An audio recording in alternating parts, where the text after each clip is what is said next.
Hello guys, welcome to my channel. আজকে আমরা কথা বলতেছি বলিউডের আপকামিং মুভি থামা সম্পর্কে। এটি একটি হরর কমেডি মুভি এবং এটি এমএইচসিইউস ইউনিভার্সের পার্ট। এমএইচসিইউস ইউনিভার্স হচ্ছে যে mad dog horror comedy universe. স্ত্রী, মুঞ্জিয়া আর ভেরিয়া এই ইউনিভার্সেরই মুভি। এই ইউনিভার্সের নতুন মুভি আসতেছে থামা। মুভির লিড ক্যারেক্টার আছে আয়ুষ্মান খুরানা ও রশ্মিকা এবং ভিলেনের আছে নওয়াজুদ্দিন সিদ্দিকী। মুভির ট্রেলার দেখে আমরা বুঝতে পারতেছি যে নওয়াজ হচ্ছে একজন বেতাল এবং বেতালকে ক্রিয়েট করা হয়েছিল যাতে হিউম্যানের সেফটির জন্য বা হিউম্যানের উপকারের জন্য বলা যেতে পারে। কিন্তু নওয়াজের আগেও হয়তো কোনো বেতাল ছিল, কিন্তু নওয়াজ যখন আসছে তখন সে বলতেছে সে আর হিউম্যানের সেফটি বা সুরক্ষা করবে না এবং সে হচ্ছে গিয়ে তাদের রক্ত চুষে খাবে এবং তাদের উপর রাজ করবে বা রাজত্ব করবে, এরকম কিছু একটা।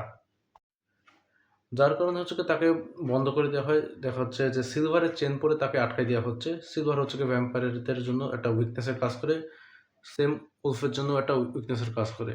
সো আমরা সেই জিনিসটা এখানে দেখতে পাচ্ছি। সো একটা সিনে আমরা আয়ুষ্মানকে দেখছি নওয়াজুদ্দিনের সাথে, যেখানে নওয়াজুদ্দিন আটকানো এবং বোঝা যাচ্ছে আয়ুষ্মান হয়তো তাকে বের করে ফেলবে, ভুল করে হোক যে করে হোক। এবং হতে পারে যে নওয়াজুদ্দিন সিদ্দিকী আয়ুষ্মান খুরানাকে বেতাল বা ভ্যাম্পায়ার বানাবে।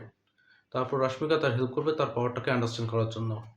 যার পরে আয়ুষ্মান ও রশ্মিকা একজন আরেকজনের প্রতি ফিল করা শুরু করবে, যেটুকু আমরা বুঝতে পারতেছি। তারপরে যেভাবে বললাম নওয়াজুদ্দিন বেরোবে এবং সে সবকিছু নিজের কন্ট্রোলে নেওয়ার ট্রাই করবে। তারপর আয়ুষ্মান যে তাকে থামাবে, এরকমই হবে। অবভিয়াসলি এটাই মুভি। কিন্তু আমরা এখানে ভেরিয়ার কেমন দেখতে পাচ্ছি। কিন্তু এখানে ভেরিটাকে অনেক বড় দেখা যাচ্ছে, কিন্তু বরুণ ধাবানের ভেরিটা এরকম অ্যাকচুয়ালি না। সেক্ষেত্রে এটা অন্য কেউ হতে পারে। আমার পার্সোনালি মনে হচ্ছে এটা রশ্মিকা। কারণ রশ্মিকার সুপার পাওয়ার আছে এটুকু দেখা যাচ্ছে।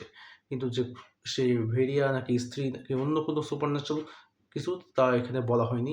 সো আমার পার্সোনালি মনে হচ্ছে এটা হচ্ছে গিয়ে রশ্মিকা, অন্য কিছু অবশ্যই হইতে পারে। এবং কনসেপ্ট যেহেতু হরর কমেডি, সেজন্য হররের সাথে সাথে অনেক কমেডিও থাকবে, যেটা আমরা ট্রেলারে দেখতে পাইছি। এবং এতে মুঞ্জিয়ার যেই খ্রিস্টান যে বাবা ছিল, পণ্ডিত বলতে পারে, তার আবার কেমন দেখা গেছে এখানে।